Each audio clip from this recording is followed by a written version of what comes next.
Hi, this is Mr. Ng, and I'm going over quiz number 2 that was on September 4th, 2015. Anything that was highlighted in green here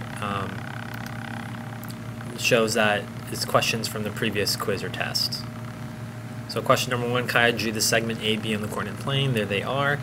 1A, determine the distance between points A and B. So the word distance or find length, I need to use the distance formula. Notice how I wrote down the order pairs, -3, +4. And right 2 up 1, that's B, and I've labeled them x1 y1 x2 y2. I've written down the formula. I've also highlighted the subtraction sign because a lot of students are getting confused. Now I do my substitutions. So x2 is 2. Notice how the subtraction sign is there, and x1 is -3, y2 is 1, and y2 is 1 here, and then y1 is 4. So 2 minus the -3 is 2 plus 3, which is 5. And 1 minus 4 is -3. -3 squared is a +9.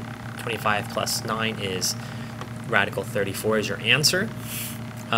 If I wrote the words S apostrophe FY, that means to simplify. So you got 3 points if you couldn't simplify that correctly. 2 points if you just had the formula. Question number 1B. Find the midpoint of AB from the diagram above. So I have my order pairs here, same order pairs from question 1A, and my midpoint formula. Midpoint is equal to x1 plus x2 over 2, y1 plus y2 over 2. Do your substitutions. -3 plus 2 is a -1, so this becomes -1/2. 4 plus 1 is 5, so 5 divided by 2, you can write 2 1/2 or 5/2 is fine. Question 1C is only worth 2 points. 1C was only worth 2 points. Simplify the radical. So a couple of ways. Square root of 48, the factors are 16 and 3. 16 is a perfect square. Square root of 16 is 4. That comes outside. Notice my pairs right here. So 4 radical 3 is my answer. You could have also started off with 4 times 12, and 12 is 4 times 3. So 4 times 4 times 3 is 48. Notice the pairs there, they can come out, or you can also do 2 times 24. Question number 2, for each conditional statement, underline the hypothesis once. The hypothesis comes after the word if. So there's my hypothesis, and underline the conclusion twice. That comes after the word then. 2 underlines. These were 2 points each. It was either right or wrong. So this whole problem is worth 4 points. Here's the word if, there's my hypothesis, underline once, and underline twice is my conclusion, but notice this conclusion doesn't have a then part. Question number 3 is multiple choice. Tell whether angle 1 and 2 are. So here's my 2 angles, and if you just extended this line here, let's see if I can draw one. If you just extended your line this way,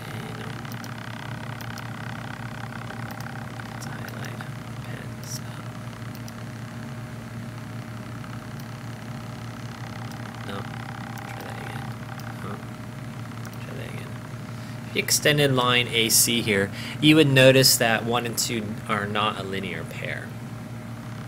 But they are adjacent, so that's why the answer is 1A. Question number 4 on the back side, rewrite the conditional in if-then form. So I need to insert the words if and then. If you get good grades, you will get good grades if you pay attention. So the if is my hypothesis, and that's just everything right here. If you pay attention and study, comma, then is my conclusion. You will get good grades. 4 points. Question number 4. Tell whether the following is true or false. If it is false, give a counterexample. So in this problem, you have to determine true or false. So I give you 2 points if you determine it was false. If it was true, then the whole problem's wrong, I'll give you 1 point. And if false, give a counterexample. So the counterexample is worth 2 points.